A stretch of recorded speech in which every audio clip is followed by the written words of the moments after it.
রমজানকে সামনে রেখে রাজধানীর কাঁচা বাজারে মিশ্র পরিস্থিতি বিরাজ করছে। সবজির দামে আঁচ না লাগলেও বেড়েছে সব ধরনের মাংসের দাম। সপ্তাহ ব্যবধানে কেজিতে অন্তত ৩০ টাকা বেড়েছে গরুর মাংসের দাম। তবে মাছের দামে রয়েছে স্বস্তি, কেজিতে কমেছে ১০ থেকে ২০ টাকা।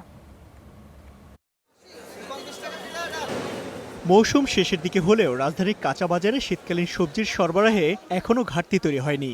দাম আছে ক্রেতাদের নাগালের মধ্যেই। অধিকাংশ সবজি বিক্রি হচ্ছে ৫০ থেকে ৬০ টাকা কেজিতে। তবে বাড়তি শসা ও লেবুর দাম। আলুর কেজি হলো আপনার 2 কেজি 70 কেজি 40, সিমের পিসি এটা 120 টাকা, আলু পিসি আর কি।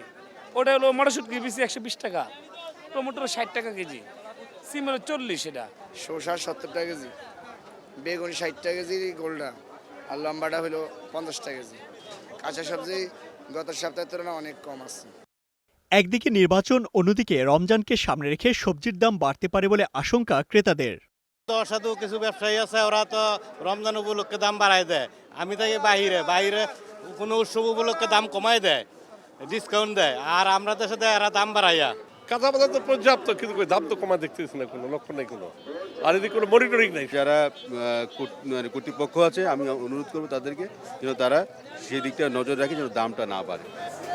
অন্যদিকে ব্রয়লার মুরগির দাম স্থিতিশীল থাকলেও কেজিতে অন্তত ৩০ টাকা বেড়ে গরুর মাংস বিক্রি হচ্ছে ৭৮০ টাকায়। খাসির মাংস আছে আগের দামে ১২৫০ টাকা কেজিতে।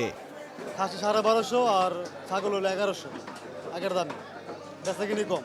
আমরা বাড়তি দাম দিয়ে কিনতেছি, যার জন্য আমরা বেশি দামে বেচতেছি, তারপরে আমাদের লস হইতেছে। তবে মাছের বাজারে ক্রেতাদের স্বস্তি মিলছে। গেল সপ্তাহের তুলনায় অধিকাংশ মাছই কিছুটা কম দামে বিক্রি হচ্ছে। কালকে আসেন এই মাছ 300-450, আজকে হচ্ছে 380, 3 কেজি সাইজের রুই মাছ, আর 2 কেজি বেচছি আমরা 300, আজকে বেচছি 280। এই যে পাবদা বেশি 320 টাকা, নিতে চায় না। আর বাদে সব মাছ সস্তা, মাছ ভরপুর বাজারে। রমজানে কোনো অসাধু চক্র যেন পণ্যের দাম বাড়াতে না পারে সে বিষয়ে প্রশাসনকে সতর্ক থাকার আহ্বান সাধারণ ভোক্তাদের। Imtiaz Ahmed, star news, Dhaka.